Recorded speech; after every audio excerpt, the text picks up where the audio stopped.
उजमा अहमद की दर्दनाक सच्ची कहानी, a real life roller coaster ride, a story of deception, courage and survival. जिंदगी एक कहानी है। जिंदगी कभी कभी ऐसे मोड़ पे ला देती है जहां सिर्फ अंधेरा दिखाई देता है, पर जो अंधेरे से लड़ता है वही जीतता है।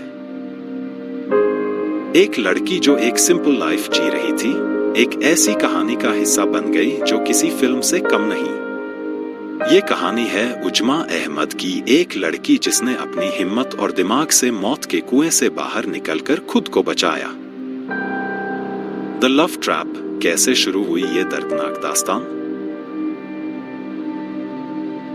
दिल्ली की रहने वाली उजमा अहमद की जिंदगी एकदम नॉर्मल थी। वो मलेशिया में काम कर रही थी, ड्रीम्स बुन रही थी। लेकिन तभी उनकी मुलाकात हुई एक पाकिस्तानी सिटीजन से, Tahir Ali. Tahir Ali, the villain in disguise. Tahir एक नॉर्मल आदमी जैसा ही दिखता था, पोलाइट, केयरिंग, चार्मिंग। उसने उजमा से दोस्ती की, धीरे धीरे बातें बढ़ी और फिर उसने उजमा को पाकिस्तान आने के लिए इनवाइट किया। उजमा को लगा कि ताहिर एक जेन्युइन इंसान है और फ्रेंडशिप को आगे बढ़ाने में कुछ गलत नहीं था। But she had no idea कि वो एक ऐसे ट्रैप में फंसने जा रही थी जिससे निकलना आसान नहीं था। Pakistan, the nightmare begins. जिस दिन उजमा पाकिस्तान पहुंची, उसी दिन उनकी दुनिया अंधेरे में डूब गई। The first shock. सब कुछ ठीक था, लेकिन फिर एक शॉकिंग सच्चाई सामने आई। ताहिर पहले से शादीशुदा था और उसके 4 बच्चे थे। यह सुनते ही उजमा का दिल दहल गया।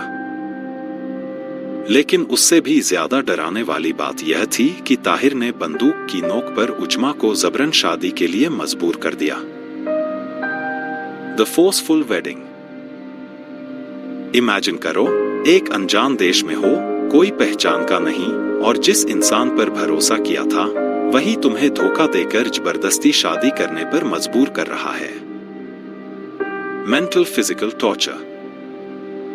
शादी के बाद उजमा को एक कमरे में कैद कर दिया गया, जहां उन्हें शारीरिक और मानसिक रूप से प्रताड़ित किया गया। ऐसे समय में कोई क्या करेगा? हार मान लेगा या फिर एक रास्ता ढूंढेगा? लेकिन उजमा एक बहादुर लड़की थी। उन्होंने हार मानने के बजाय एक रास्ता निकाला। A ray of hope, Indian high commission.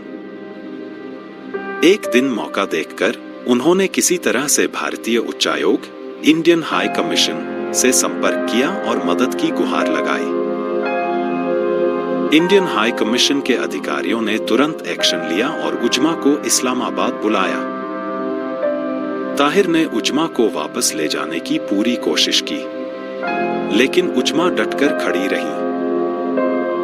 Uzma ने कोर्ट में कहा, पाकिस्तान मौत का कुआं है, यहाँ लड़कियों की कोई इज्जत नहीं है। यह सुनकर सब चौंक गए। इंडिया ने पूरी ताकत से उजमा की मदद की। सुषमा स्वराज जी ने इस केस को पर्सनल लेवल पर हैंडल किया और पाकिस्तान सरकार पर दबाव बनाया। 18 दिनों की लंबी लड़ाई के बाद आखिरकार उजमा भारत वापस आईं। जब वो वाघा बॉर्डर पर पहुंची तो उन्होंने जमीन को छूकर थैंक यू कहा, क्योंकि वो जानती थी वो मौत के मुंह से बचकर आई थी। उजमा अहमद की ये कहानी सिर्फ एक लड़की की नहीं, बल्कि हजारों लड़कियों की आवाज है। Moral of the story. एक, किसी अनजान इंसान पर जल्दी भरोसा मत करो। 2, अपनी सुरक्षा को हमेशा प्राथमिकता दो। 3, अगर मुश्किल में हो तो डरने के बजाय सॉल्यूशन ढूंढो। अगर आपको यह कहानी इंस्पायरिंग लगी तो इस वीडियो को लाइक करें, कमेंट में बताएं कि क्या आप ऐसी और कहानियां देखना चाहते हैं और हमारे चैनल को सब्सक्राइब करना न भूलें।